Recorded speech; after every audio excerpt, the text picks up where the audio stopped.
Yeah. I am recording. And we're live. From the industrial wastelands of Michigan to the fruited plains of Iowa, this is the American Greed.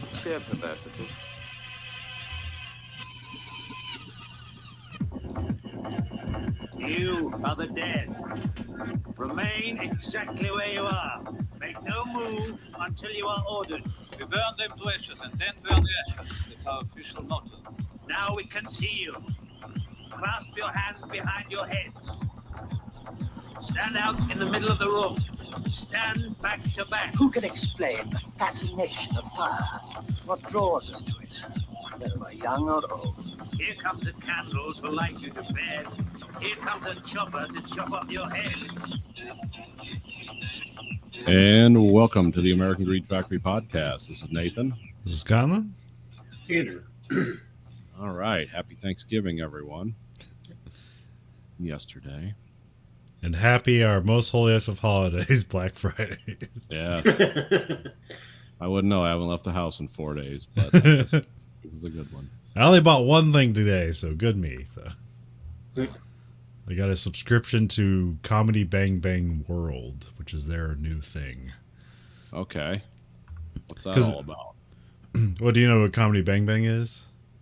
Is that where you rate it, whether it's good or not? No, it's just a podcast.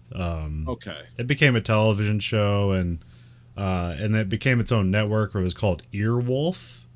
And then that got rolled back, and they're done with Earwolf, and now I'm not sure if they're attached to Stitcher or if they got away from Stitcher, because they used to have podcasts on Stitcher, but now they just have their own thing, and so they had a deal, so I just got a subscription for a year from them to get some of their exclusive stuff or just ad-free podcasts. Oh, okay. So Well, that's just cool. just comedy podcasts. So Good. Yeah, I've actually unsubscribed to a lot of things. So. Right, or they've ceased to exist, or but yeah. So I don't have Spotify anymore, and then I got rid of Stars because they're not carrying the one thing I was watching. So, but Stars was only $5 a month, so I haven't unsubscribed to a lot. And then there's a few podcasts that just ceased to exist. I don't know where they are. I'm looking at I'm gonna be on the Substack podcast component where you pay. It's not really well integrated yet, so because a lot of people have retreated to that because they don't care, because that's just like a journalist thing. I know. So I don't know what people are making weird moves. Podcast networks are forming and disintegrating, and my Patreon list has gotten smaller and smaller. Well, I know on Cedar Rapids Reddit thread there is an open invite for somebody to be on somebody's podcast in Cedar Rapids. They wanted a person of color because they lost theirs. So it's like, yeah, it was kind of the same thing I thought. I was like, well, that must be nice. We're a bunch of white people. We kind of needed a person of color to bounce our ideas off of again, just to make sure. Yeah, that doesn't sound like that's kind of a weird verbiage. We lost ours. It's like, oh, okay. Hey, we'd like to be diverse in this podcast, but we don't want to shoehorn it in. Shoehorn. Did I say shoehorn? Well, I mean, the way they talked about it, it sounded like maybe it was an original thing, just like, hey, our friend is, happens to be non-white. That's totally fine. But to try and, we would like to replace him with somebody of color. It was like, well, I guess it's cool that equal opportunity and all. But at the same time, well, actually, that actually is not equal opportunity. Yeah. We lost the black guy. We can only hire another black guy. And so they described their podcast crew of being, I think it was 6 people overall, but now 5, 2 women, 3 guys, and then they lost a guy. What was their format? I think they were just talking. They basically talk about anything that's on their mind: movies, TV, popular events, blah blah. So I was like, okay, any podcast then. Yeah, this podcast. Yeah, I was going to say, what, did we lose someone? I don't think so. Fuck, how do you do a podcast with 6 people and have it not be annoying? Yeah, I don't know. Because they gave the name of the podcast, I was half tempted to check it out, but I was like, I think they're just trying to be colorful. That's a way to describe their racism on air or something. I don't know how exactly they go about it, but I don't know, I'm not here to judge other podcasts except for when I judge other podcasts. Yeah. See, it's very easy to just dismiss podcasts because anybody can make a podcast, but we were just anybody 9 years ago when everybody was making a podcast, but now everybody's making a podcast. Yeah, we're not the king of the ring by any means, but yeah, we make our amateur mistakes all the time. So our production value is more streamlined, yet not perfect. But, yeah. But then again, I don't get on here and talk shit about other creative people unless they're doing something destructive and creative, or they're disguising their destruction as creation.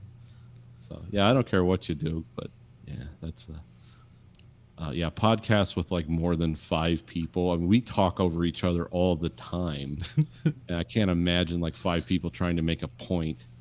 I don't think that'd be fun. I can only it could be aided if everybody is there at the same time. Yeah, that might help. In one room, but even then, it's still like that'd be like just that'd be like weird, like hierarchy where everybody just knows their role. Like, well, this is when I can talk because we know if we don't let him talk, it's gonna go. Let's bad. throw it to our person of color. About this. Who's the serious one? Who's the jester? Who's gonna straddle the line of anti-Semitism? You know, everyone has a role. Yeah. Yeah, usually my role is to talk too much to allow Nathan to say something eloquent. Yeah. Because I don't talk very often in my actual life, and so I just get on here and then I waste it all now. Just whatever's on my mind. Is to read stuff, watch stuff, and try to make a brownie into a truffle because it's something I like, but it's not necessarily something good. It's always, you know, it's like, oh, I'm really into this, and I want you to see why. If people don't, it's like, oh, everyone's stupid. Well, speaking of brownies, I made brownies this week. Yes. Did you, the kind that Mom makes? No. Okay. So this is out of a book I got from Claire Saffitz. It's called Dessert Person. Okay. And I've been because now I've been like starting my diet up again. Well, I've been trying to start my diet forever, but this time I've actually like successfully completed 2 weeks of dieting. So instead of just like on cheat days, just ordering a bunch of stuff, I thought I'd like try to cook stuff from like all these YouTube cooking shows I watch. Just make something nice from there rather than just ordering stuff. So I decided to do her brownies. They're called Forever Brownies. I think that's right. Yeah, Forever Brownies. They were fine. I don't they didn't suck, so I can say that, but like but sort of the trick of the brownie is that they're made with malted milk. Okay. So that interesting. So it's kind of chewy throughout. Okay. So like once you're done baking them, you let them cool just like on a counter for an hour, and then you put them in the fridge for an hour. Because it helps like develop the fat or something and makes them even more chewy. So when you lift them out of there, like sometimes if you make brownies, like the trick to it is you kind of make brownies inconsistently, where it's like the bottom side is kind of overbaked and the top side is underbaked, and like you eat it fresh, and that's kind of what makes it good. Is like the bottom part is just supporting the brownie batter that's barely baked on top, and that's what makes a good brownie. And then within about 30 minutes, like they're just pretty much just stale brownies, but it's still chocolate. So desiccated brownies of the desert. Yeah, so these are much more chewy and consistent, and like nothing stuck to the pan whatsoever. It just lifted straight out. I got them in the freezer right now, so I'm gonna try them next cheat day to see how they withstand that. Because if like, because they weren't like blow away, they didn't blow my mind, but they were fine. But like if they like maintain that chewiness and consistency, like after like a week in the fridge, I'll be impressed by them. Also, the thing that like I think I might have screwed up on is like in the direction it says like coarsely chopped chocolate, and I just had like the morsels like in the Okay. bag, and I don't think I was meant to chop those up, but I did.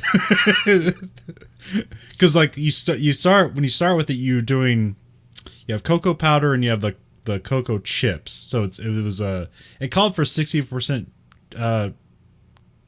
cocoa chocolate chips, but I can only get 60. I don't think that was really the problem or anything.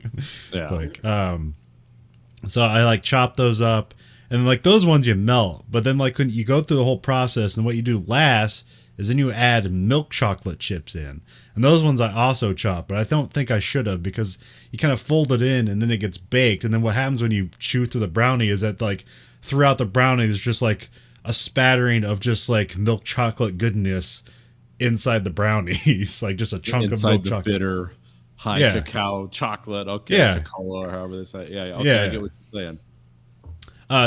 So because I chopped it up, I think it just kind of like it made it even throughout, which I think you want those just like hidden nuggets of milk chocolate throughout the brownie. So, now the best brownies I ever had, Mom made them. I don't even know how they are made. But well, no, I don't think you've had these ones, Oh, okay. because these ones, it's brownies on the bottom, a solid Hershey bar in the middle, and then brownies on top. And the Hershey bar, the Hershey bar isn't melted, like it's complete throughout the whole brownie. Okay. So it's just a Hershey bar. You take that brownie, you put that in a bowl, you put ice cream and fudge on top. Yes. It's a heart attack brownie. Yeah, it's good for you. Yeah, I don't know what they're actually called, but yeah, that's the best brownie I've ever had. So I like the one, and I got the recipe from her, because it's basically like the brownie that Grandma made from the Webster City cookbook, and then you make the layer of, you use like real chocolate, sugar, and real vanilla on top. It's the one with a layer of chocolate like that thick. oh, it's like fudge on top of the brownie. Yeah, or she used to yeah. mail them to me all the time. Yeah. Or well, around holidays, and yeah, those would keep for like you could send them through the mail. For some reason, they keep forever. But those are really good. I've made those myself a few times, always with great results. But I went out and got like real vanilla, like from France. Like, I paid $12 for this little bottle of vanilla, and those were great. Because it's like it's baking chocolate, but it's like cooking chocolate it's like 80%. And then what all the sugar does is cuts down on some of the bitterness. And then you put the real vanilla in there and the sugar, and you melt it all together and pour it over the brownies. And it's like fudge. It's like fudge without the marshmallow. And then you eat that and you just like get a buzz. It's like so much goodness in one place. But it's like 2 sticks of butter and just to make the stuff on top. It's like a stick of butter, 2 sticks of butter, something like that. It's really good. Stacy doesn't. She doesn't like fudge, so she's like, I just like a brownie. It's like, oh, you like dry cake brownie? Okay, I get it. It's like, no, I can put frosting on top. No, frosting isn't real. What that Betty Crocker stuff is not real. But Yeah, I made for 16 brownies. It was about a stick of butter, a quarter cup of granulated sugar, a quarter cup of dark brown sugar, vanilla extract. yeah, I'm gonna eat this. Jesus Christ! $100 brownies. Yeah, I mean, it was expensive, but it's just like once you have the materials, like you can make tons of batches of the stuff. yeah, Pretty much. and you Pretty should. much. The limiting factor was probably the vanilla extract, maybe. Not sure. Yeah, Well, actually, no, it was the chocolate morsels. Those ones where it's like once I was done with it, it couldn't make another batch, or to make a limited batch. Yeah, I got to bust out my my food scale that I bought a long time ago. Use that. I got to use my chef knife on chocolate chips. how'd that work? That was fine. I didn't really have a good place to chop it on, so I just had a paper plate, and then Oh yeah, I had to chop it towards the middle, because if I got down there, the knife would just chop through the plate. So I had to chop in the middle and just kind of spin the plate around and then move the chocolate towards the middle. So yeah, I think the next time I'm gonna try to attempt to make carbonara again, because I made it once before and it was fine, but I had to.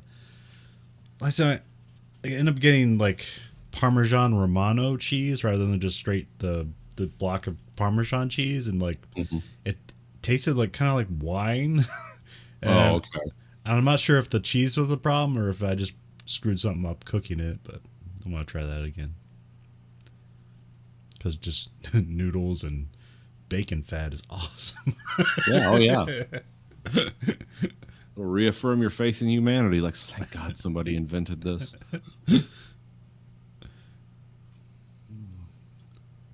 So yeah, we did a turkey breast. Just did a 5-pound breast. Yeah. You take out, let it roll it around in butter, and then we put powdered thyme, powdered garlic, and paprika. Then you put it into the oven for an hour and a half at 450 degrees. But then you after 20 minutes you spray it down with avocado oil. Avocado oil doesn't smoke or burn very easily. Okay. Because an hour and a half at 450, that's like intense. That's a lot of heat. Yeah. And we pulled it out, and it was amazing. Big pork chop size cutlets of turkey breast. Because we got it from our local butcher. So, because we didn't want to do the whole turkey thing. So there's just 3 of us, and only 2 of us really ate it. So yeah, but it turned out pretty good. I'd do it again. I might do a different seasoning mix, but I think paprika sometimes is almost too. I don't know how to describe it. Sometimes I don't like the flavor as much. But this was turned out pretty good, and it was just the right amount. It's all been eaten, so we know it's didn't go to waste. Then we did the basic stuffing. I think I'm gonna make stuffing next year. Yeah. Like myself. I should have done it this year, but I didn't have time. No, I mean, I've made homemade stuffing once. It takes a while. It's not anything to shirk at. We had deviled eggs. I kind of want to try I saw on the Binging with Babish, she had this sweet potato casserole that looked pretty sweet.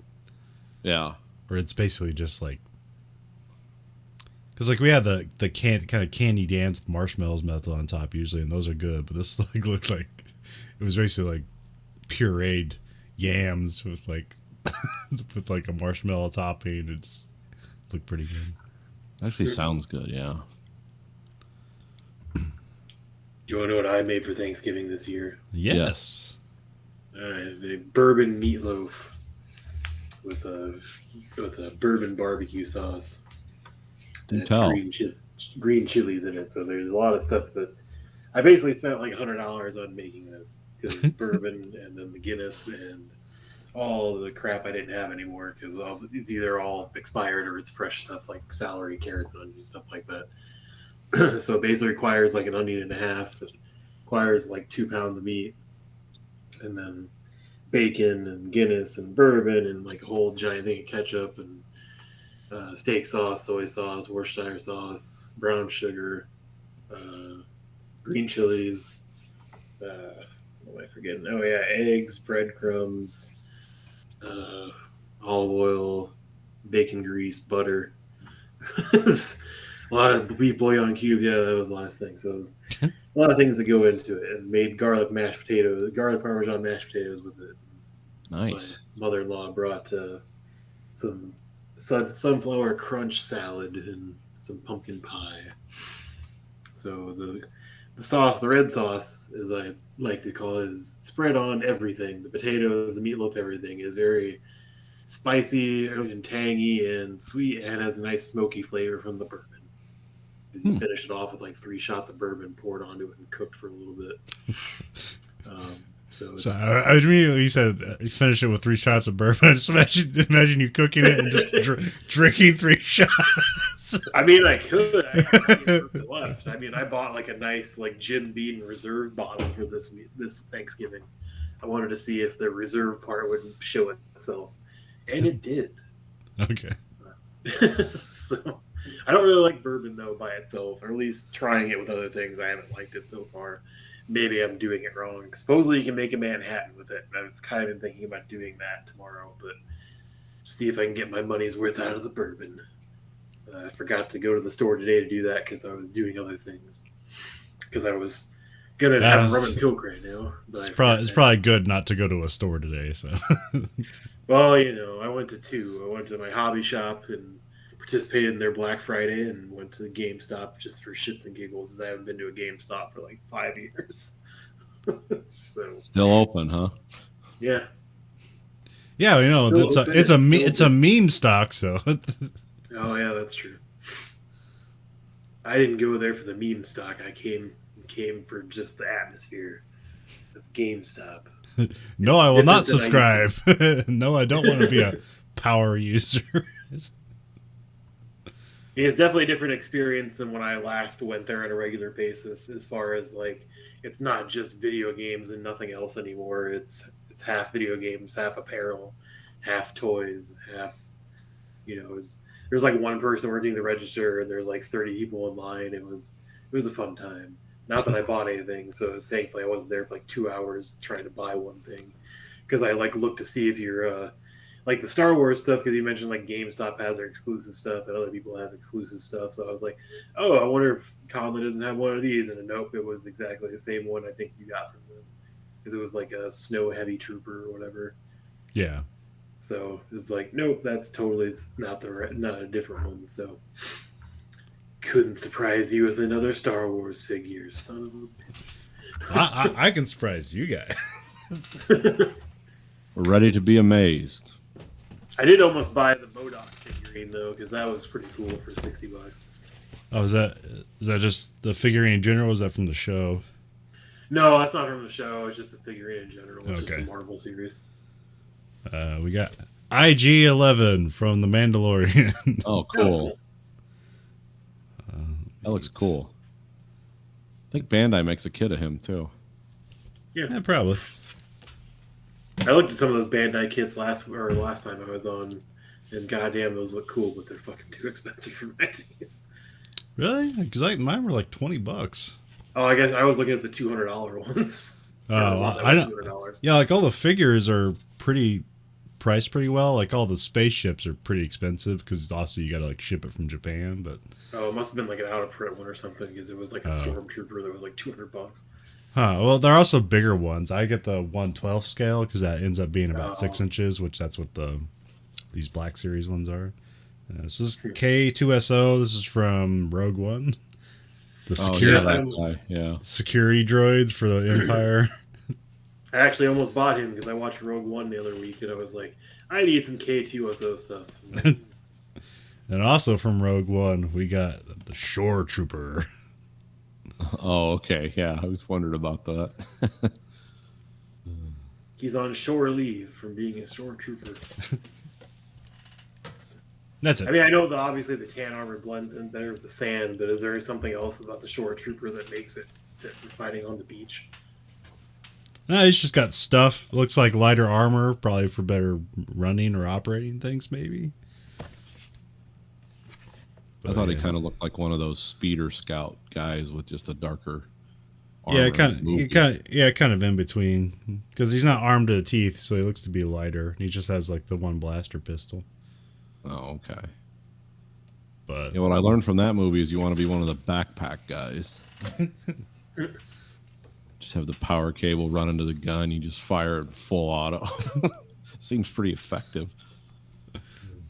Probably not good to carry though. But the whole planet gets blown up, so it doesn't matter. Yeah, at the end of the day, it doesn't make sense. Isn't that right? Isn't what happens at the end? Planet gets blown up, or does that place get blown up? The planet gets blown up basically, because the Death Star ray goes through the top of the building and then hits in the ocean. Okay, so the Death Star hit that planet. Okay. Yeah, I mean, I don't think it blew up the entire planet, but it definitely fucked up the surface, just like the first test site. Okay, so yeah, it just screwed the planet. It wasn't the Alderaan's the first planet to get blown up completely. Yeah. I think. I don't know. Yeah. That cannon shifts around sometimes. The ever shifting sands of Star Wars canon. The only thing more chaotic is Doctor Who. Yeah, I gotta figure out yeah, they have the new season out, but I forget if I have to do something weird to watch it. I can't remember. because it's only like here it's on BBC America, but Yeah. and I can't remember if that's included in my cable package or not.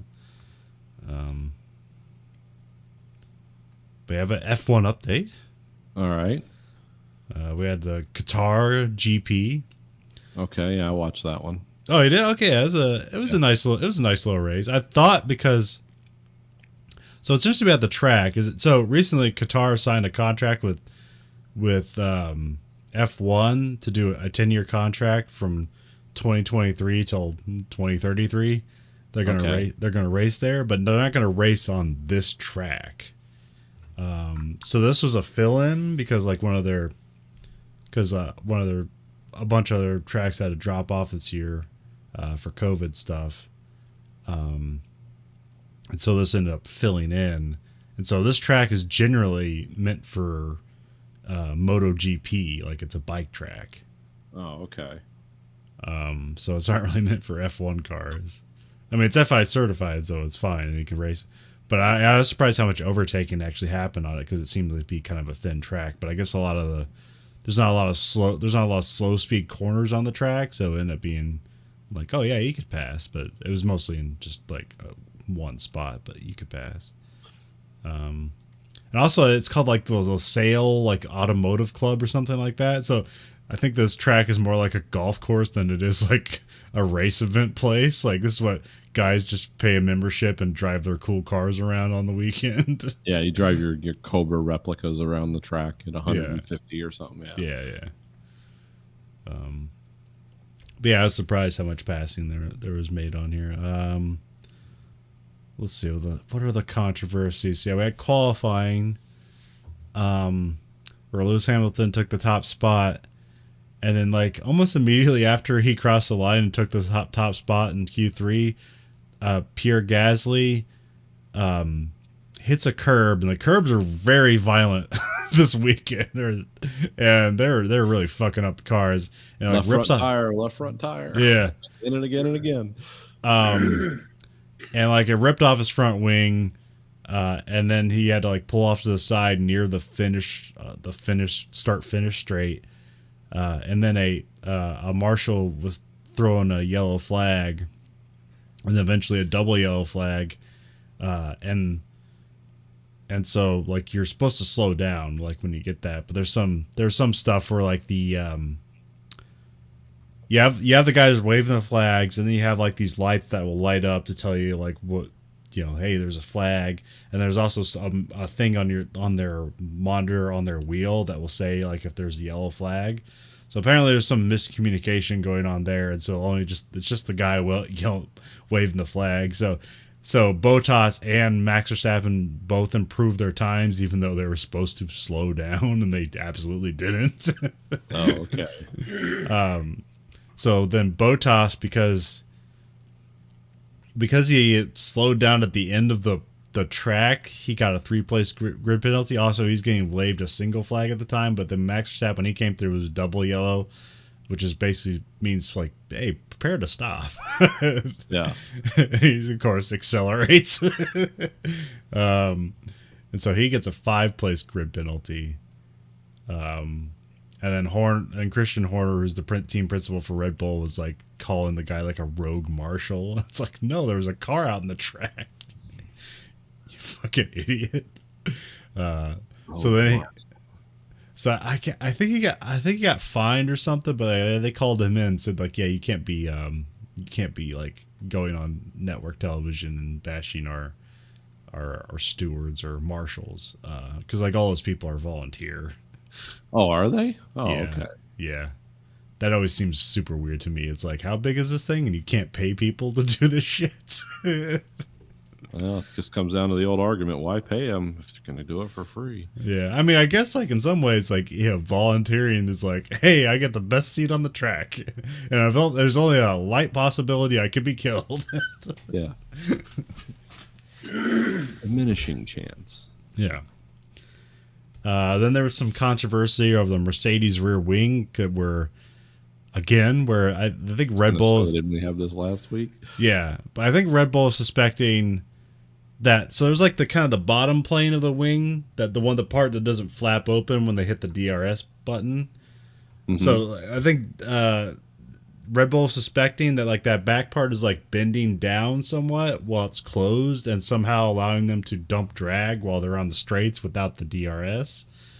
Okay. And so I saw a lot of weird stuff about it where it's like they want to add tests to it, but like because right now like that wing passes all the tests that they give it, and so right now essentially they can't disqualify them even if there's like something like technically wrong with it, because they can't add new tests to disqualify it. Oh, okay. It's too late in the season to do that. So as long as it passes the test now, like whatever Mercedes doing, they can keep doing it if they are doing anything. I don't know. Also, they had an older engine in Lewis Hamilton's car this week, so they're gonna put that one from Brazil back in for the next race. And that was the one that was like where he's just screaming through the fucking track. Basically came from last place and won it. The Gasly stuff. And that was also the weird stuff. So like Gasly, he ends up on the front line, on the front row from this race, because how he caused the yellow flag. And he finishes in like 11th or 13th or something like that. I don't know what the fuck happened to their race, but they were nowhere. Huh. It was really weird. Also, there's the weird thing where it's like AlphaTauri is like the sister team of Red Bull, even though they're technically supposed to be independent teams and can't share stuff like technically between each other. And of course, Gasly just gets out of Max Verstappen's way as soon as he can, essentially. He makes it. Well, I doubt he did this intentionally. He kind of goes off track and then he lets Max Verstappen by, but then someone was pointing out that he never activated his DRS, even though he could have. So it's like, oh, okay, he just let him through. But yeah, what are you going to do? There's something going on. Got to prove it. Yeah. Also, it's like, there's only one place for Gasly to go, which is back to Red Bull. So I'm pretty sure he wants to be a team player as much as he can be.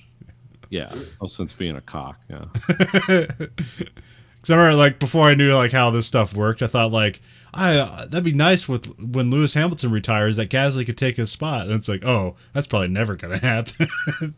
So really, there's only one place. Gasly kind of deserves a top spot somewhere in a team that's actually going to win, and that's Red Bull. And he was already there, and they demoted him. So. And he's gonna have to, and everything's locked in for next year, so he's just gonna have to hang it out with AlphaTauri one more year, at least one more year. Yeah. Unless we'll see. Next year's gonna be crazy. So, Alpine had an out of nowhere strong race. They finished 3rd and 5th, and Fernando Alonso got in the podium, and this is his first podium in 7 years. Wow. Yeah. There's some fun team radio where he gets on the radio and he says, "Tell Ocon to defend like a lion." Because that one time where like Lewis in Turkey where he's at the front and Alonso kept like Lewis Hamilton behind him for like 12 laps and pretty much saved Ocon's race for him. So he wanted him to do the same. He wasn't able to do that, but he did give Perez like a pretty good fight there, but he didn't hold him off for 12 laps, but he did something. And then both AlphaTauris didn't score this weekend. So pretty much they were tied at the start of this weekend at 112 points apiece. And now pretty much just Alpine's going to run away with it, looks like. So that's weird. Yeah. But I don't know what problems they're having at AlphaTauri. They could just been packing it in for the year. And it's all developments going towards next year. So. Yeah. I mean, it's pretty much like how many more races I got this year? 2. Yeah. So, no sense like putting your starters out there just to break their legs or something. Also, Aston Martin had a pretty good race. I think they finished like 7th and 8th, but they've been kind of nowhere for the last few races. So this one, where AlphaTauri just didn't end up, they did. So that was good for them. yeah, like you're saying, like there was a bunch of tire problems. Yeah, because the start's fun. Yeah, the start's kind of funny. So we have Max Verstappen's like starting in like 7th, and then like by the first turn he's like in 4th. Bottas starts in 6th, and by the first turn he's like back in like 11th. Huh. There's some good videos on that stuff. Essentially, he fucked up the revs for the start of the race, because there's actually a little thing on there, like they show the lights, and a guy was talking about, you want 5 red lights. That's the ideal rev limit for when you drop the clutch. And I guess like just before the light started, like you can even see it on the dash. It says like revs too low. Okay. And so he just like bogged out the engine when he started the race. And it was just like a fraction of a second. Like it was right there, like as the lights were like, flashing on, and then just before they went out, like he just went down the limit. Huh. So that's why he had a really bad start. But then he started to come back. It's like Bottas not good at that, like making his way through the field. Like eventually started making his way through the field, and then at some point, and I missed this because I had a broadcast problems. I had to come back, and it's like, why is Bottas in like 17th? It's like, oh, his front tire blew and then fucked up his wing, and then it's like, oh well, his race is over. And then that's when everybody kind of like panics a bit, and they start doing like, well, we better start doing 2 stops. Which that's why Alpine had such a great weekend, is both cars did a 1 stop. Oh, all right. But they just really managed their tires. And it's crazy. I don't even know how you do that stuff, because there's stuff where they get on the radio and it's like, hey, you need to like watch your left front tire, and it's like I could barely comprehend how you can drive a car and barely use just 1 tire. But yeah. I guess it's like, if you're taking a left-hand turn, it's going to put more pressure on the front left tire. So basically it's like, take right-hand turns as hard as you want, but they'll just be really light on left-hand turns. I think that's how you do it, but I don't know. There's probably some parts where like, get on talking to Max Verstappen, it's like, save the rears. Like, how the fuck do you save your rear tires? I know there's ways to it, but I just don't know. I mean, there's stuff I can pretend about, like when I play in the games, like I can pretend like, because they have these little sections where you have to like get the tire wear of your car just right. It's basically just like, but this is the game simulating. I don't know what you actually do. And the game is basically, you just don't steer too hard, just gentle turns, and then you save your tires. But anyways, you just outside turns, no inside turns. Yeah. That's how you get past, because the guy cuts around inside you. And then Hamilton wins the race. Max Verstappen comes in 2nd and gets the fastest lap. And then Fernando gets 4th or 3rd. And then Perez gets 4th. So I believe Mercedes is still ahead in the Constructors' Championship by like 8 points. Yeah. Or no, it's 1 point. Yeah, I think it's 1 point. Let me check. And then Max Verstappen is up in the Drivers' Championship by like 8 points. So if we have like the same, if they come in 1st and 2nd next race, depending on where the who gets the fastest lap, like the Drivers' Championship could be tied or off by 1 or 2 points. Wow. And that's with 2 races left. So yeah, this is like the first time in a long time where every race is counted in a season. It's not wrapped up by with 5 races to go.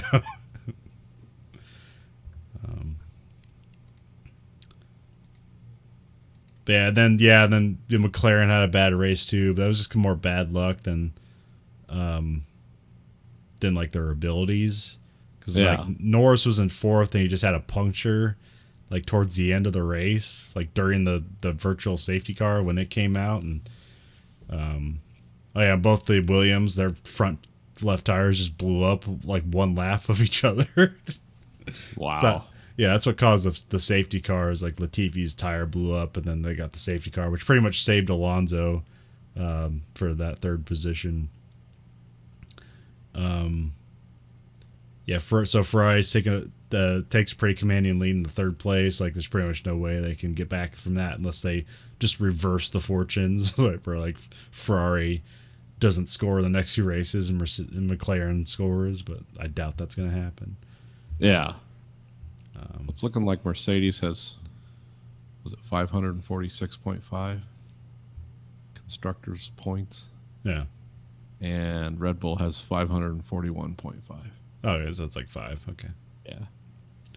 But still, that's super close. And Haas has none. Yep. A pointless season.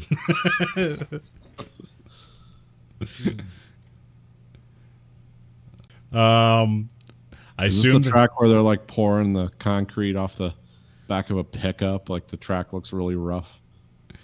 Yeah, but I don't know. It's coming together. I'm pretty sure they'll have it done, but but it's only like a week ago where it's like, where there's like rebar just sticking out of shit, and it's like, is that even gonna finish this? But Like yeah, the commentators on that. Oh, watch it in the fourth turn. There's rebar sticking out of the ground.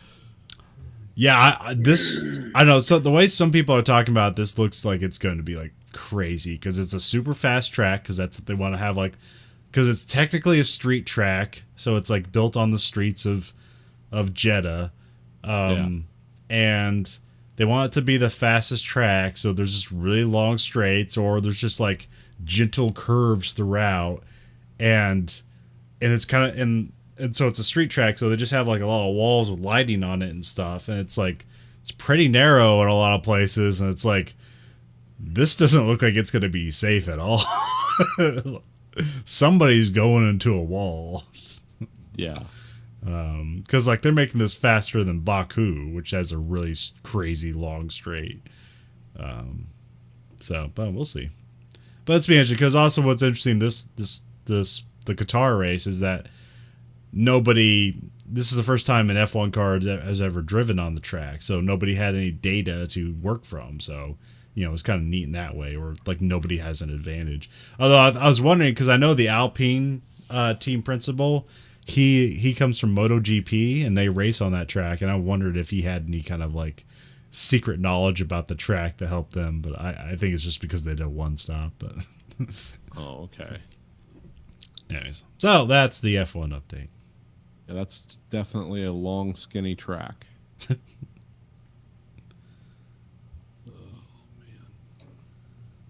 F1 update. Oh, I haven't really watched any news the last couple days. Anything exciting going on there?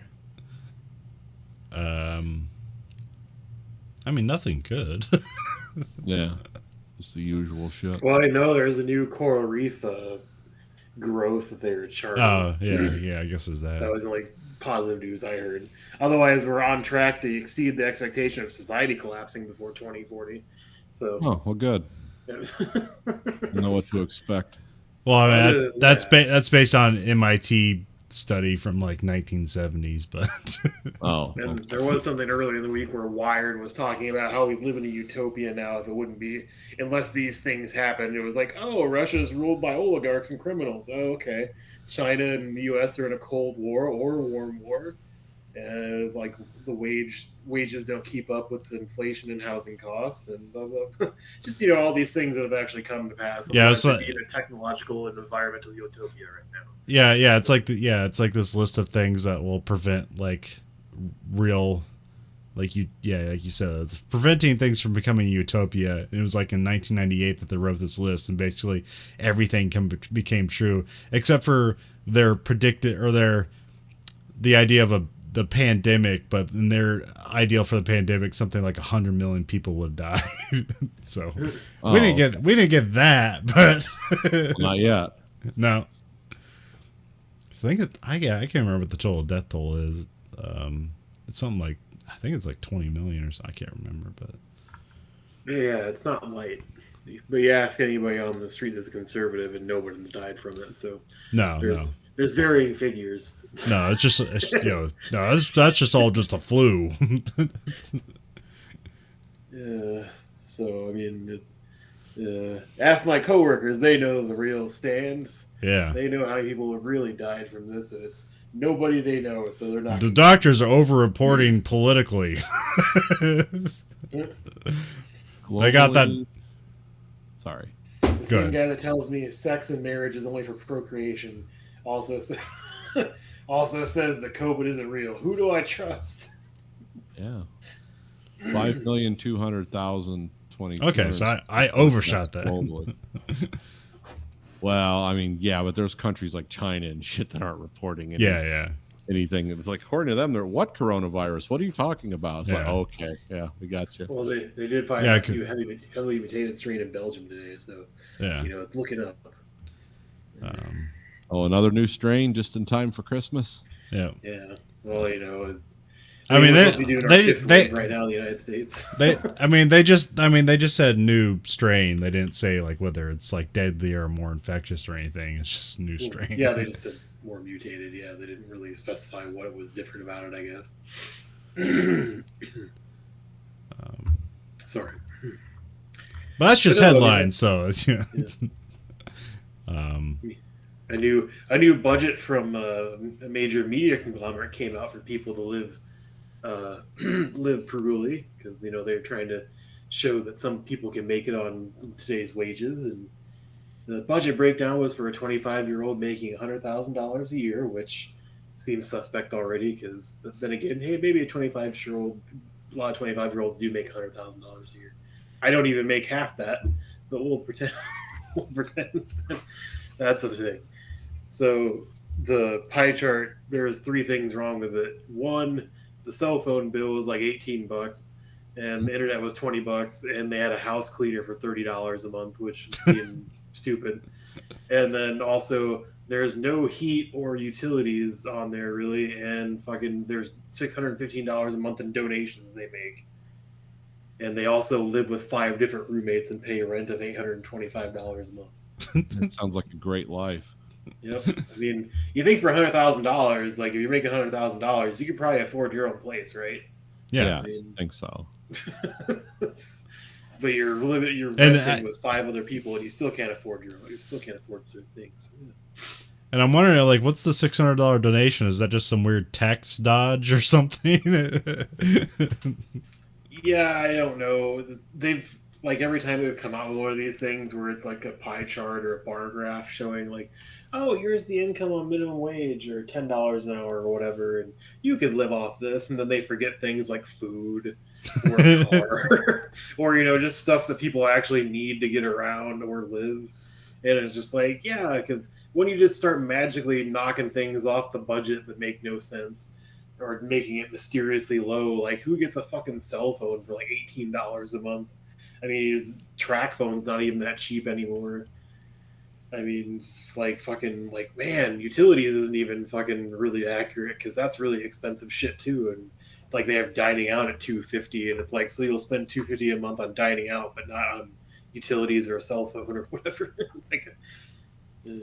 Yeah, and I think a lot of those too are based around whatever shithole cities those people live in. It's like, yeah, you're living in an apartment with 8 other guys making $100K a year because you're living in like New York or Los Angeles or someplace that's everything like that's just massively expensive. Yeah. So I mean, I'm assuming that's why they make $100,000 a year, so they live in New York or LA or some fucking city that's too expensive to anybody to live singularly in. But at the same time, just like even like here where people are like, oh yeah, we make this much, and it's like just having a guy recently at work buy his first house and shit. It's like yeah, we close on it for this much or whatever, and we make this much, and I'm like, God, I can't imagine making that fucking mortgage payment. Yeah. Like on a house that's not even probably worth its weight in that regard. So I'll just work 3 jobs for the next 20 years. yeah. Well, I remember we had this huge argument. Forget which one of the contracts it was, but they were trying to say like $15 an hour was competitive for the kind of work we do, and just how overpaid we are and everything. And it was, of course, some group out of Ann Arbor. It's always some like business support group, which i.e. is propaganda group for big business, and they came up with this $15 an hour number. It's like, well, there's nowhere around me you can live on that. Not where, unless you're just like firing a gun out a window every night because you're living in a place so dangerous and scary. But then someone did like a deep dive into where they've got those numbers, and they basically included all of Michigan, and including like indigenous people that like live off subsistence hunting and shit. And it's like, yeah, $15 an hour is pretty good if in the Upper Peninsula. It's like where a house costs $20,000 or something. It's like they include a lot of strange stuff, like people where no one would live. You would not commute 5 hours a day to work. That's just not possible. These people are full of shit. They're just greedy assholes. Oh, I know. There was reading something while Conlon was doing the F1 update about a Florida senator that just put in a bill in Florida that you can pay people half of minimum wage during a 6-month training period. Yeah. It was like people don't want to work for minimum wage now, let alone half of minimum wage. And apparently there's other states that have done this before, like Indiana, where like the first 90 days, as long as you're under 21, they can pay you half a minimum wage because it's a training thing. And it's like, how much does that really save you in fucking money? Because you're just constantly rehiring people. My wife's work, like she makes almost $18 an hour now, and she can't even get people in there to support her because basically they don't pay enough versus what they can get anywhere else. It's fucking ridiculous. The John Deere strike ended, and that ended good in the workers' favor, right? Kind of, yeah. Yes, there was speculation that the 10% raise they were promised might not actually be payable. But I don't know if the contract's actually available to read somewhere, because somebody was saying from the UAW shop. But I mean, they agreed to a 10% wage hike, and what was it, immediate bonus at some point in the future, and then sort of like a 3 or 4% wage hike every year, and then like free healthcare when they retire, and as well as a sizable bonus depending on how long they've been there. And I think that was it. Yeah, I know. Like from the things I read and the people I talked to online about it was the important thing was they got rid of that like another lower paid tier that they wanted to introduce, because they've been knocking that around with us for forever. It's like, because we already have people that are paid less than me, and there's a whole stratum of people that depend, and then they wanted to introduce a third tier, which is like basically people that just load trucks by hand and stuff, and they only pay them like $9 an hour, because General Motors tried this the last contract. It was going to be called GM Services, and the union will agree to it as long as they get dues out of them. I mean, that's kind of like the old leadership of the union, and if you've read a paper in the last couple of years, you know why they were agreeing to things like that. But so they basically, John Deere eliminated that like tier of like lower service people that don't actually touch the tractors or whatever. And so they did eliminate that. They don't get paid very well. I mean, those places pay well, I guess, for where they're at, but it doesn't seem like, it seems like the big money they got was like, it just didn't add much to your base wage, because they have people they call engineers that they're paying $25 an hour. I don't know if they're really engineers or they're just calling them that for, I don't know, make them feel better. But it's like, it seemed like it was a big middle finger to the company. They didn't quite get rid of everything, but they don't have to pay for their medical, which is like, because once that starts, it never ends. And they can hike it up through the roof. So pretty soon, if you are making $30 an hour, you're making like $24 an hour, because you're paying for this really overloaded medical plan that they probably get a tax break for buying one so big. And it's like, so they did stop that, because that's something they're coming after us for, is they want to start paying for our medical. And it's like, we'll just go on strike. They held out a lot longer than anyone thought they would, because they basically had 3 fuck yous, and then they finally went with one. So, well, I mean, we're contracts coming up and stuff for our plant. I'm kind of hoping we, I guess, argue for at least a 6.5% immediate pay hike to cover inflation costs for the year. But I mean, there's a lot of people I work with. They're like, "Well, we're going to get too greedy. We're going to ruin the business." And it's like the part of negotiation where you start high so you have somewhere to go. It's not just ask for nothing and then receive better than that. anyone working on a shop floor, I mean, I don't know if they're friends of yours or not, I'm sorry, but anyone who says that, I would just tell them you're a fucking idiot. No, they're not my friends. They're the Okay, idiots good. I don't want to. to. I don't want to hurt anyone's feeling. I don't want to hurt your feelings. But if anyone told me that on a shop floor, I just look at them like they're crazy. It's like, no, they should double our pay, and they could. Yeah. They're making that much money. Don't let these people fucking bullshit you. No, I worked out how much it would be for an average median for every wage out there. There's only 60 of us, so it's not like a big fucking number. Yeah. And so it was like not including overtime throughout the year. If you did a 6.5% increase in wages, it'd be $200,000 in labor costs a year, not including taxes paid on, insurance, blah blah blah. So probably let's say $300,000 overall. Yeah. And so that's like that's like 5% of our extra profit from this year. Yeah. And so it's like that's fucking nothing. it's like if Conlon like got told if he went to Cold Stone Creamery or something, they said this will be extra 5% cost or whatever, and it was like another is who actually like thinks about that in long term and just like, yep, let's totally not do that. That's 5%. I can't take that. I mean, I think it's getting to the point now. Everyone would be so sick of it that like some of these industries should just be state owned, and it's like it doesn't matter anymore. It's just like you're not paying people enough to live, and the people you are paying enough to live, you're trying to throw a guilt trip on them or something. It's like, fuck you. You created this monster. You deal with it. Because the way I deal with it is going to look like old Soviet propaganda posters where like it's lots of pitchforks and fire. And it's like, yeah, I don't care if the state runs the plant. As long as people get benefits and get paid, I don't care anymore, because this obviously is not working. All I see around me is the result of failure. And if we're all going to become communists and march forward as comrades together, hey, as long as I can feed my family, whatever, I don't care anymore. It's like, this is not working. And the people that say it is, and I look at them and I look at the other things they say, and it's like, oh, you're nuts. Well, so, yeah, if we all have to become socialists or communists or whatever, fine. As long as we, I'm not going to starve to death so you can live in a fucking mansion and lie about how much money you're making. Go to hell. The company's suffering. I die in a fire.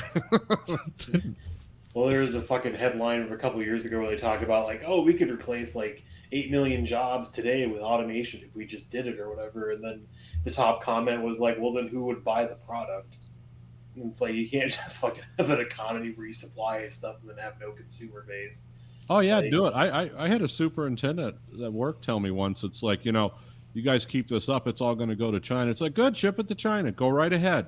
And no one's going to buy your fucking truck made in China. Because nothing else comes from China that people want. It's only the stuff they sneak in, or if it's, real high fence quality operations like Apple, where they practically throw away every third product because the shit's so fucked up. It's like, go ahead, send it to China. And when no one's buying it here, then I don't know where you're at. And unless you speak Cantonese, they're not going to need you either, dude. It'll be like what was that show, The Full Monty, where it's like his boss's boss, and 3 guys that worked on the floor, and they all thought they were above it all. They closed the steel mill. No one had a job. The boss didn't have a job. The boss's boss, and the guys working on the floor. No, it's just. I know that's not really what you want to see, or it's not a practical solution, but you get just tired of the threats. After a while, it's just like, shoot me. We're on an airplane. Go ahead, start firing guns at me, and see where this thing goes. Right into the fucking ground. No, because I mean, it's not like Great Depression level right now, where there's like no other fucking job to be had if you go out there and look. Like, I've looked at jobs recently in the last couple of months, and there's jobs that pay my level or better. Not for my specific skill set, but just enough that anybody could probably get them if they generally worked at regular job at any other place. Yeah. But at the same time, it's like, so you're going to expect me to, because the one of the coworkers that was talking about we shouldn't demand too much, otherwise we'll hurt the company and shit. And it was like, they haven't even looked at the earnings report for the fucking company, so they don't know goddamn shit about our financial situation overall as a huge corporation.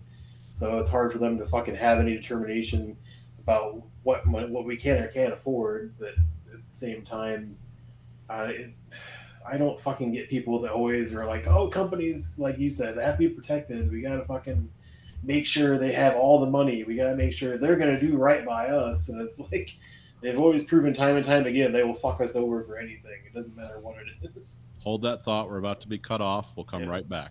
All right.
only rant and rave like this for another hour. Then we'll talk about the movie.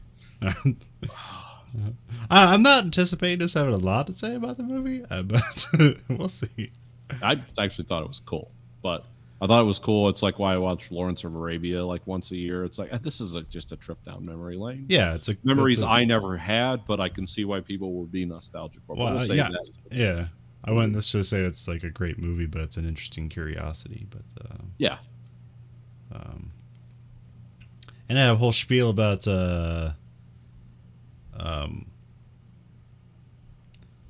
Citizen Kane that goes along with it. Anyways, yeah, we're just waiting on. Yeah, I added. I recorded I took the Verhoeven effect recording and I put it the intro music and I put it to the standby screen, so then it automatically pops up, so I don't have to play piano myself manually. Oh, okay, good. And we're back. Sorry. Is it okay if I interrupt with some YouTube stuff? Oh, you When you start recording. Nothing we were talking about will change the course of anything ever. We haven't talked about 100 times. Yeah. It's good to show solidarity randomly in the black hole of the internet. Hold on, let me start this. All right. Okay. Yeah, but well, back to what we were saying just real quick. It's like, yeah, it's not. And again, I'm back and forth on this because sometimes I don't want things to be too like one-sided and controlled by the government, but on the other hand, I'm so sick of fucking corporations just lying their ass off about everything all the time. It's like, yeah, if you want to talk, they haven't talked brass tacks to us as auto workers, even during when 2 of the auto companies went bankrupt in this country. We have never gotten the truth about what anything was. Some truth leaked out when Chrysler said, well, the government's talking about the Chrysler workers needing to be a pay cut, and the president of the UAW, Gettelfinger, who had the actual numbers, said, if we showed up and worked for free, we couldn't save him at this point. It's been wrecked so bad. And I think so many companies are running that way and are ran that way. And that's not how you don't make the big bucks for being a fuck up. If I went to my job and just totally fucked it up every day and ran my particular job into the ground, well, they'd fire me after a week. They wouldn't give me a bonus in a private jet. So these guys that just run this shit into the fucking ground. And I remember 2008 when it all went tits up. Its gas was almost $5 a gallon or something like that. I know it was crazy high. And their new vehicles that year were like some kind of Mustang with a 600 horsepower engine and then an Escalade that got the fuel economy of an Abrams tank. It was like, yeah, your guys are really thinking ahead. And gas prices had been high for a year up to that point. And it's like, oh, guess what? We're going bankrupt. Yeah, no shit. And I'm supposed to give up my pension because you're a fucking asshole? I mean, I don't care anymore. Well, not just give up your pension, Nathan. Giving up any future pensions that ever exist. Yeah. I'm one of the last people in this country that gets a pension. That's just because I'm old and I hired in at the right time. It has nothing to do with work ethic because, the people at the UAW decided, yeah, we can not do pensions for the new people. And then all this shit pops up in the contract when we're like, hey, they're changing the rules of the jobs. How can they do this?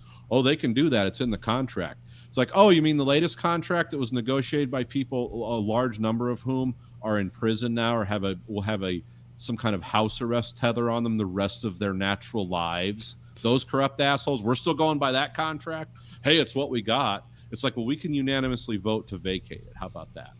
Oh, that's not in our charter. Yeah, sure it isn't. I wonder why. Okay, I'm done. No, it's just it's ridiculous because there's everybody really quick. The people that used to work at different jobs and they keep bitching about like, oh yeah, my old job, I can't find anybody. It's like, well, what is it that bad of a job? No, not really. They just don't want to pay more than $15 an hour. It's like, well, that's your fucking problem right there.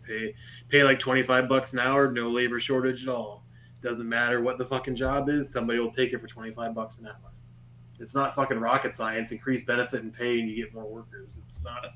I love how when I watch my investment shows and channels, because I'm also in that world too, because it's nice to have some investments, but it's like I mainly just look for value in stock. I'm not looking for like, yeah, we need to fuck those workers because those workers are me, so I don't go with that. But it's like they have to bring Gandalf out to try to interpret some old scroll about why people aren't showing up for fucking work. It's like, well, you don't need a wizard, okay? It's pretty obvious. It's like, yeah, no one's showing up to work these construction jobs for $9 an hour. Oh, no shit. Yeah, because no one wants to like carry trusses up a ladder all day for $150, which won't buy shit, by the way, anymore. I remember when $100 was like cool to see. It's like I could do something with this. Now it's like $100 is what you throw down if you want 2 scotches and like a thing of potato skins at a bar. It's like you just throw down 100 because it's done.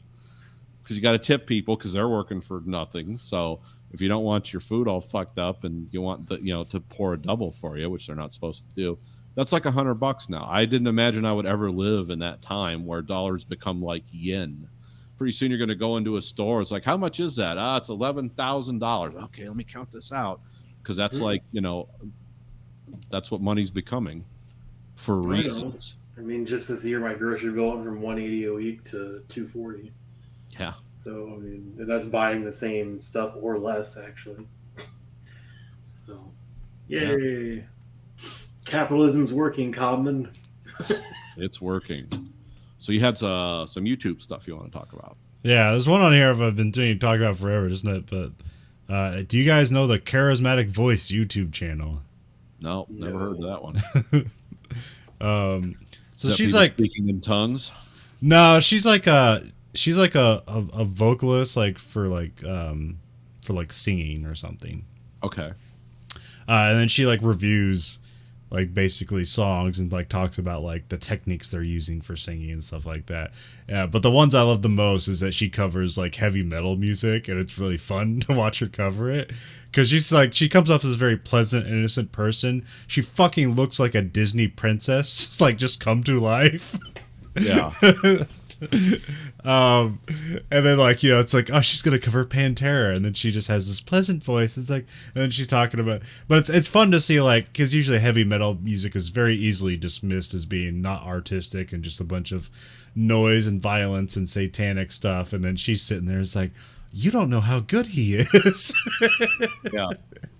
So it's nice to see somebody who you wouldn't think would appreciate heavy metal music, even though she doesn't necessarily like it. It's not like her mainstay thing. Because I think there's something in the Pantera video where she's talking about Dimebag Darrell dying, but she made it think. But they're covering like was it Changley Gates? I can't remember the one. But like it was the one that came out within the 90s from like what's the Pantera? What's the biggest Pantera album? Something to Hell, right? Is it like Texas from Hell or something? What the fuck? Can't remember it. Damn it. Anyways, she thought that she was interpreting things from the music video as being as if Dimebag Darrell had died, even though it was like 10 years or 15 years before he died. So, but yeah, she doesn't need to know that thing. That's fine. It doesn't matter. She's there to talk about the singer's voice. Actually another fun one is she did the when Disturbed did their cover of Cowboys from Hell, Vulgar Display of Power. Cowboys from Hell, that's it. Okay. When Disturbed did their cover of The Sound of Silence. Is that the song? Yeah. Yeah, it sounds right. Simon and Garfunkel one. I actually have that song. And like a lot of people like shit on that song. It's like, it's not as good as the original. And she actually goes through it and says basically like, you might not like it in some ways, but she actually goes through and thoroughly shows how that the singer from Disturbed is better than Simon and Garfunkel. No, that's like I don't know why people are down on that cover. Like, it's a really good cover of that song. It's really well. I think it's just like nostalgia, and it's like it's untouchable. You can't cover that song, and I don't think Disturbed has like a lot of necessary like critical praise around it. So I think it was just that. Yeah. I mean, there's bands like Five Finger Death Punch has done a couple really good covers. Like, there's bands that really put a lot of effort into that kind of stuff. They're not like fucking around. They don't half-ass it or anything. Yeah. I mean, I don't understand why people. I mean, there's definitely bad covers out there, and you can hate on any bad song. It doesn't matter if it's the cover or original. But I mean, at the same time, it's like I don't see why just because you don't like it or it's not your taste doesn't mean you shouldn't give your credit where credit's due for like actually trying to do something with it, whether it's recreate it or modernize it, I guess. Oh, also, there's like a bunch of people talking about the new Limp Bizkit album, and everybody's like, "It's shit, but you should probably listen to it. It's kind of cool." and you know, like when I was a kid, I would say Limp Bizkit is a piece of shit band, but you know what? I have every one of their albums. Yeah, I had like 3 of their albums too, and yeah, I wouldn't say they were good. I'd never say they're good, but I like some of their stuff.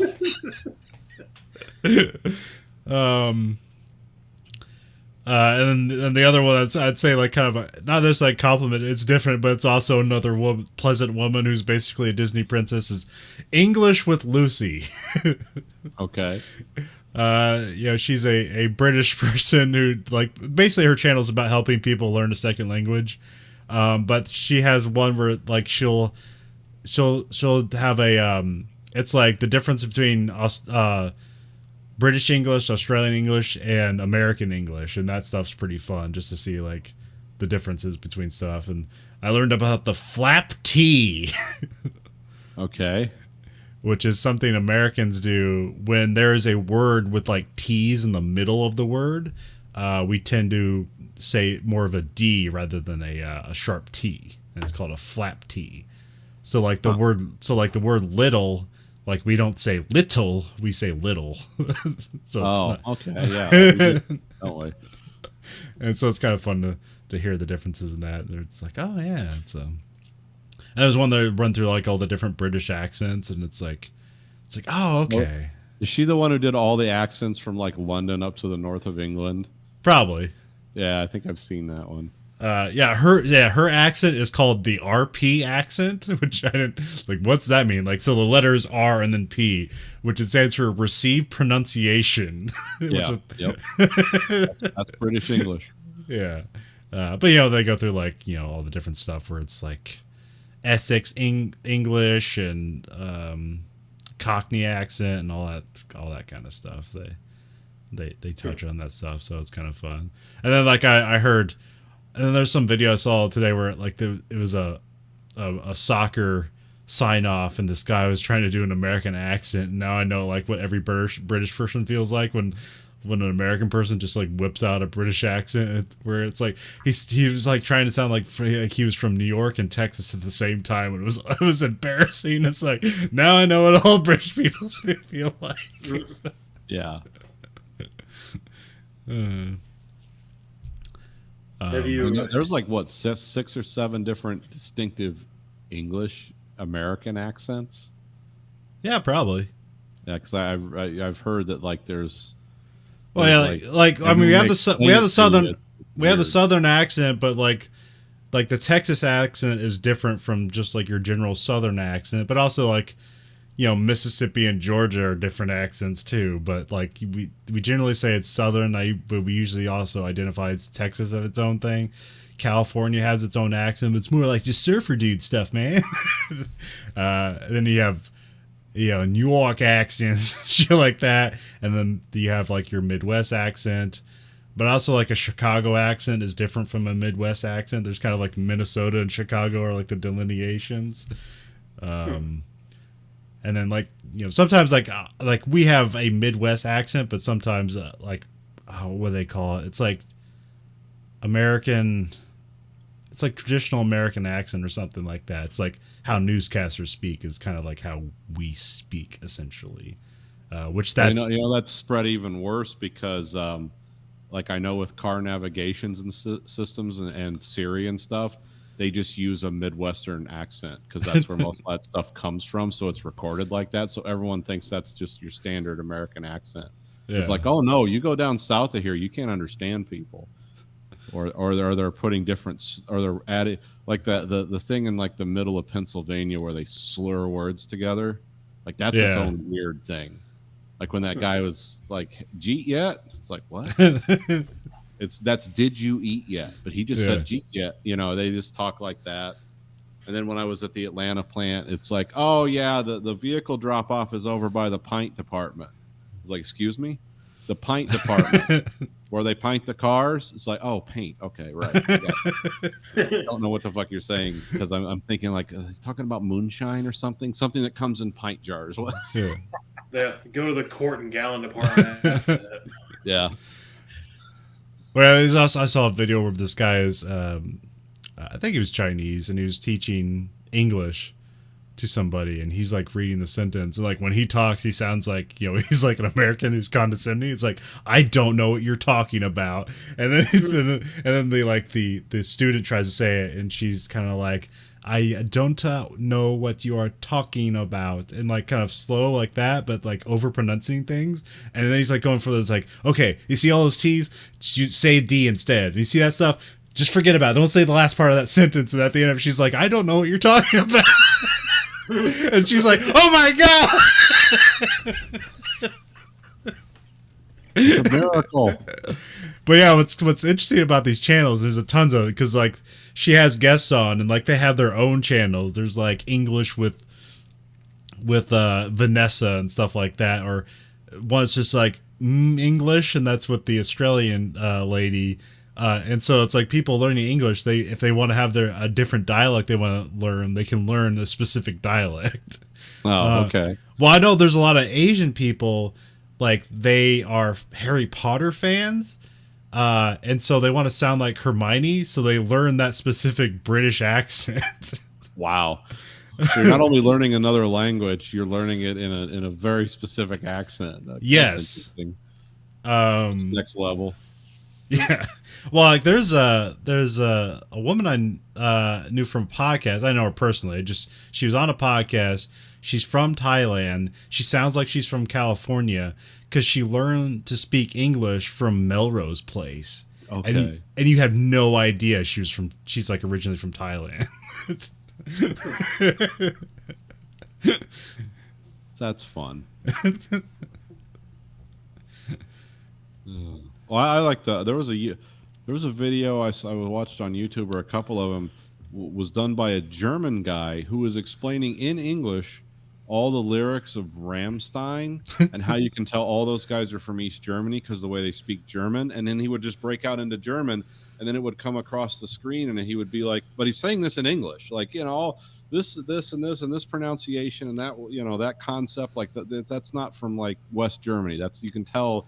And he has all this stuff he's doing to break down these Rammstein songs. I don't know why I watched it, but it was like, oh, I don't speak the language he's speaking. I don't, but I can see the differences that are important to him and why he's breaking this down this way. It's just like when I watched like 5 hours of how to bind books in a medieval style. Like, I don't know why I'm watching this. This is cool as hell. Well, the other one I have on here is the dead as a doornail link, which, like, you know, that's a phrase that used, but I absolutely have no idea where it originates from. And so I don't know if anybody watched that, but it's pretty interesting because it's essentially, it's like an old nail was kind of like, it's kind of more like it's kind of like 4 corners and just a spike on the end. Mm-hmm. Like that's what an old nail was like. But you could retrieve the nails and use them again. But one way they would like hammer a nail into a door is they'd hammer it through, and then the other side they kind of like hammer it into like a hook, and then like hammer it back into the door. And so you couldn't retrieve the nail again. So that's why they called it like dead as a doornail. Oh, okay. Because now the nail is dead. Because I mean, there was stuff where like nails were so valuable back then that like if a house burnt down, like the nails were worth more than the house. Yeah, they just retrieved the nails out of the ashes. Yeah. Uh-huh. Yeah. Yep. Those had to be individually made. I did watch something on that channel. They were talking about like other colloquial sayings. And it was like, what was the guy who invented like a bird in the hand is worth 2 in a bush? And yeah, there was a few guys that came up with things, but they talked about the history of the people that did that. And it's like, oh, he ended up in an insane asylum because he thought he was a snake. Or it was like these things that sound like profound wisdom. Like some of these guys that said them, it's like, oh, they were deeply crazy or evil or something, but they had this one good saying that they came up with. And it's like, oh, I didn't know that. So it was kind of the joke. It's like, yeah, be careful what you believe in because you don't know who came up with it, and they might be crazy. Yeah, I think one that I use, but just like as like a panic, and I don't know how to say it's something better. I should learn to it, but it's like when you say something selling quickly, you're like they're selling faster than hotcakes. It's like I've never had a hotcake, or at least maybe, or a hotcake's a pancake, right? Or what is a hotcake? Yeah. Okay. It comes from the Chicago World's Fair, I believe. Okay. Could be wrong on that. But yeah, I've never seen like people so crazy that they can't keep hotcakes in stock. Give it a few more years of economic deprivation. Yeah.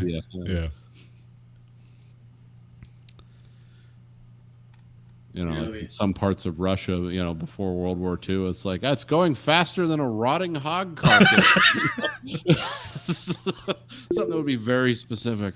$3 cool as far as like just spray paint that black and go walk the town. No one's gonna know the difference because I don't even think it doesn't even look like it's not like even full length or whatever. It looks like it's pretty much almost like actual proportions. Ugh, I can't talk.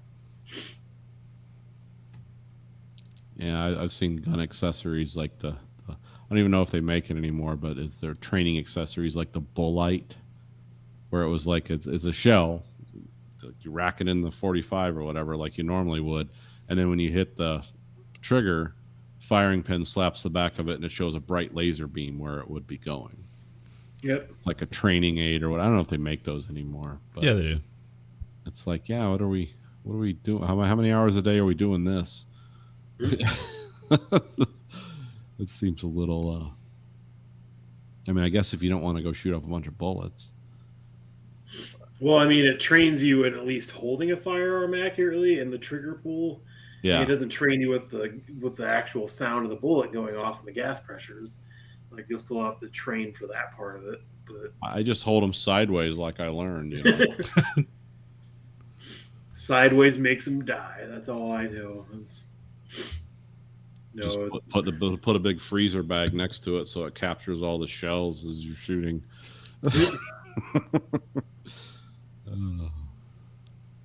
Or just use a revolver. But it's hard to spray your opponent down with 30 rounds from a revolver. So. Yeah, I've never got the moon clips to work quite right. I probably just bought crappy moon clips, but friggin' I think loading a revolver in the heat of the moment would be a pain in the ass. But I don't know. Yeah. Well, we'll know soon enough the way things are going. We'll find out. Be talking about it on the podcast. It's like, yeah, I killed this guy for a bag of potatoes, and I realized I needed to aim lower to hit him in the head because the first one went wide, but the second one, it got him. So, you know, just remember with this model gun to aim lower than the sight. Don't just lower front sight low with this gun. That's what I learned when I killed a guy for his last bag of rotting potatoes in our capitalist experiment. I don't know how the internet's still alive, but we're here to put on a show no matter it'll what. Keep going. It's build back better. You know, it's going to be the nuclear bombs will go off. It won't affect it. So we watched a movie this week. Yes, we did. We watched the 1932 Mummy. Yeah. Boris Karloff. Which was, I actually liked it. I was strangely enchanted by I don't know, just the I mean, it's really simple. It's like, yeah, it's pretty straightforward. I mean, it's part of Universal's like monster movie stuff. So this is the stuff they tried to relaunch. Like, wasn't Tom Cruise in a version of this movie? Yeah. Wasn't well received. No. They want that. They want. Yeah, it was called the Dark Universe, and like they had a whole cast ready. There was going to be a Invisible Man, werewolf, and all that stuff, and then the first movie bombed, and they didn't make any of the other ones. Oh, okay. Yeah, so but they should have known that wasn't going to work when they made League of Extraordinary Gentlemen. So yeah, I mean they should have seen that coming. I mean, I've never watched it. It looked visually interesting, but. Well, it seems like most people remember it for that crazy trailer where they forgot to put the audio in. And it's just Tom Cruise screaming to silence. Oh, they just had no sound effects or anything. Just because you've seen like the trailer for the opening part where like the plane like rips open and like he's like tumbling around in there, and so it's like imagine there's none of like the whooshing sound of all that stuff. It's just Tom Cruise going. and that's it. Accompanied with those visuals. Yeah. Well, I mean, like, sorry. No, go ahead. No, I say each Mummy movie in the franchise has been taking ideas and basing their movie slightly off the last one. Like this one has the basics for Evie and some of the other main characters in the Mummy with Brendan Fraser and Rachel Weisz, but that movie is far superior, or for as far as like being the best one out of these three. I would say the Tom Cruise one's number 2, and then this one's number 3. But that's probably just because time has not been kind to some of the stuff that goes on in this movie. It is very simple. Let's have it set in Egypt and not hire one Egyptian. Put a white guy in blackface and call him a Nubian. That'll go over. That was a white guy? Yeah. Oh, I didn't know that. Pretty odd. To me, it looked like he was definitely in blackface. Oh, yeah. It's just unfortunately looks that way in real life. Was it I guess I didn't look up the actor. Was it Zeta something? Where is it? That's not whatever her. Like, she's supposed to be Egyptian. Egyptian. Yeah, sure. Yeah. Johan. Yeah, that's an Egyptian. Yeah, I mean, the relationship between her and But the quick romantic relationship she establishes with the guy that carries. It's like 30 seconds. I know this is too early, but I'm in love with you. This movie's 90 minutes long. There's no... and then he's it's 115 minutes long. But yeah, I mean it's 113 minutes. So it's like 65 minutes, something like. Anyway, yeah. What was I gonna say? So yeah, he like has this line where it's like there's a devil in me, but don't laugh at me or whatever. And it was like, is he gonna rape her right now on the couch? Like, what's going on here? And like they keep referencing their love throughout the rest of the movie. It's like, your love will get you through this, and it's like, do you mean your lust will get you through this? Like, you guys just want to fuck. You've known each other for like 20 minutes in the last 2 days. It's not exactly the love story of the ages or whatever. And there's just like so much fucking shit. Like the scene where he's Imhotep's in the museum and he has the oil lamp and he's like trying to read the scroll and the security guard finds him, like blows out the oil lamp, and then the guy turns on his flashlight and then he goes, oh fuck, and then the guy turns on the room light and then Imhotep goes the other light switch and turns it off and then runs the other side of the room.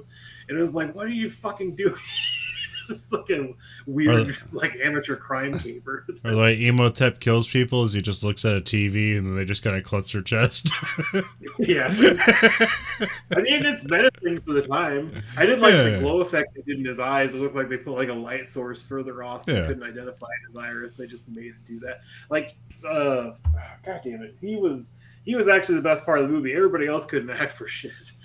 I mean, I imagine it's like par for the course for the time. So, but I don't know. There's not a lot of movies from the 30s I'm watching. So, no, that's true. I mean, I put this on here because I've always kind of wanted to watch the original monster movies from Universal.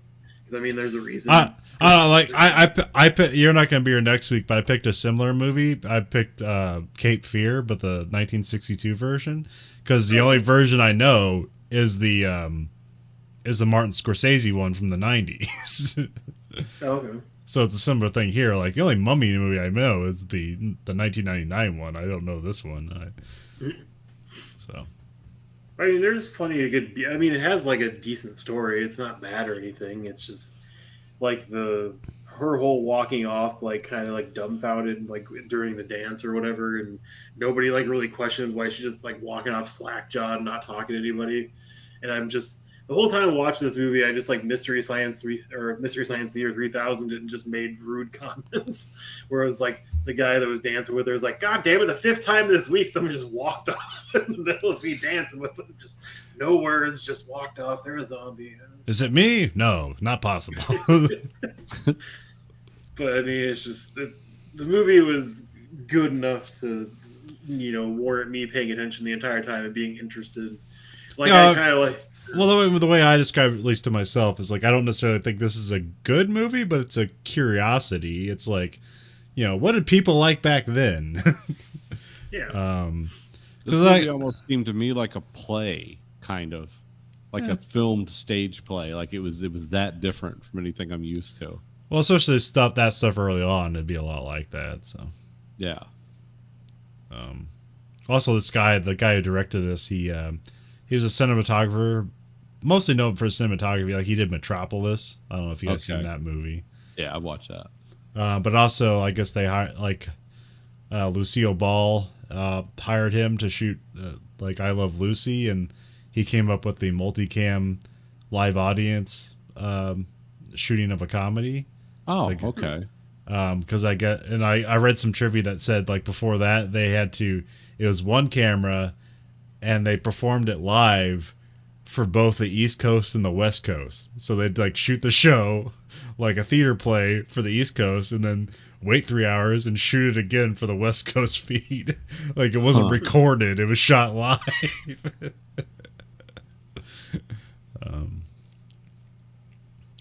But something I was regarded to, where it's like people always tell you like how good Citizen Kane is, and then you watch Citizen Kane, and you're kind of bored with it.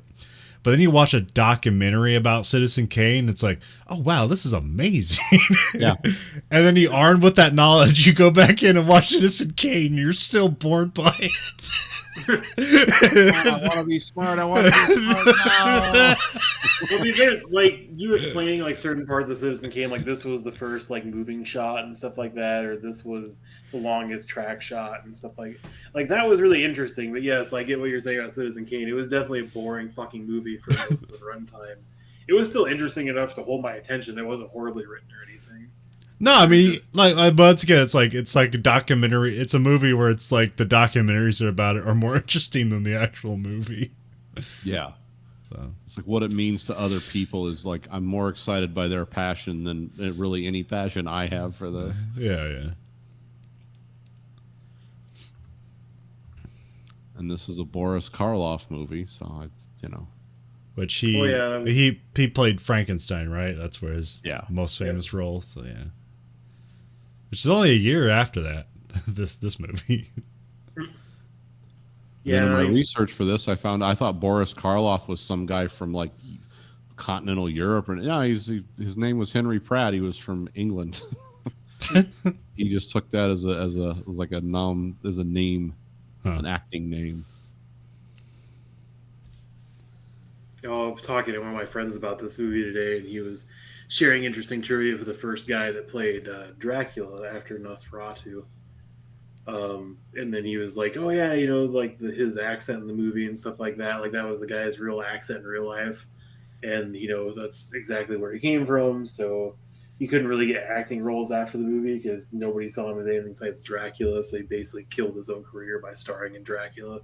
Yeah. And like when he was getting older and he was picking out his own coffin because he was going to die soon, and he laid down in it, and he was told the salesman, "This is the most uncomfortable coffin I've ever laid in," or whatever. Just been a dick or whatever. And apparently the gem like he wore on his throat choker, that was something that guy wore in real life. It wasn't part of the costume department decision. It was just something they allowed him to wear, so it just kind of became part of the iconography for Dracula. And supposedly no one can find it because he didn't sell it, and the family doesn't know where it is. So they think he was buried with it with a cape on and stuff. So he's like somewhere in the world there's just open a coffin, there'll be Dracula staring at you or whatever. When you open it, just a guy in a cape and an amulet and shit. And it's like, yeah, that's pretty fucking cool. That guy sounds cool. Is that Bela Lugosi? Is that who that is? Maybe. I can't remember. Because he was trying to come up with his name, and I was like, "You talking about Nosferatu?" He's like, "No, the first Dracula movie with the slick back hair and stuff." I'm like, "Okay." It's like I don't think I've seen either. Like I've seen more recent vampire films. Because I'm thinking of the oh shit, what's a Tim Burton movie where he covers about the guy who makes bad movies? Dark Shadows. No. The guy who makes bad movies. Ed Wood, yes. And yeah. I think that's Bela Lugosi. He's like trying. Isn't that Bela Lugosi? Where he's like, yeah, we're gonna get you back in movies, and like he played Dracula at some point. I can't remember. Oh yeah, I think that was And Bela Lugosi was like a hopeless heroin addict at that time. Yeah. It was really sad. Yeah. Well, also the British kind of like remade all these monster movies. It's by a company called Hammer, and it was called Hammer Films. And there's a lot of, apparently they made a mummy one. I haven't seen. I haven't seen the Dracula. I hear the Dracula ones are good. What is that, like Christopher Lee is in those or something like that? I think so. Yeah. Yeah. I need to watch those ones sometimes. I hear good and crazy things about those. They were like 60s and 70s, like weird vampire sex flicks. Yeah, there's basically vampire porno, but with Christopher Lee narrating your experience. Because I've always heard about Hammer films. I don't think I've ever actually seen any of them, but they're often talked about. Yeah. Yeah, there was a weird, there was some weird, I think the rules on movies in England changed at some point, and you could just get away with crazy shit there that you couldn't do here. Yeah. And then they cracked down on it, and then all of a sudden we had more freedom than they did, and so it led to a lot of like weird back and forth. Yeah, but that's I haven't really, I don't have a lot, more to say about that now. But yeah, that was I know there was that was Christopher Lee movies. Well, I mean, it's the same era they made The Wicker Man. Yeah. Which is a really cool movie, I think. I like it. The one with Edward Woodward, not the one with... there's some good lines. Nick Cage. Oh, with the goddamn bees again. That was great. But yeah, the 1970s Wicker Man with Christopher Lee. It was full frontal nudity in that, all kinds of stuff. Women with their legs spread wide open being filmed. It's like, whoa, what? And this was like a general release film. Yeah, because I think like Christopher Lee, like sometimes there are people who talk about him as slumming it in that period, but because he went on to do more prestigious work. But I think they were proud of that work at that time. Probably, maybe, I'm not. Yeah, sure. that was that weird kind of. I can't remember who directed that. Because right after that he did like James Bond or something, like right after The Wicker Man, I think. And yeah, because here it was like it was a lot of his movies from the 70s and 60s were like they were classified as softcore pornography under our system, but they really weren't. And it was so yeah, he's got kind of a weird and also he was friends with like Vincent Price and people like that. So didn't he died like a couple years ago, didn't he? Yeah. Because I remember when he was in that Hobbit film, it's like, oh, Christopher Lee's looking old. Oh, he died in 2015. Oh, it's longer than I thought. But he was pretty old, 93. Wow, I didn't know he was that old. Yeah, he was. So have you heard that great story about Peter Jackson and him? Because he was in World War II, and like Peter Jackson was trying to explain to him how like sweats. Getting stabbed sounds like, and he's like, I've stabbed people, I know what getting stabbed sounds like. I've done some stabbing in my day, boy.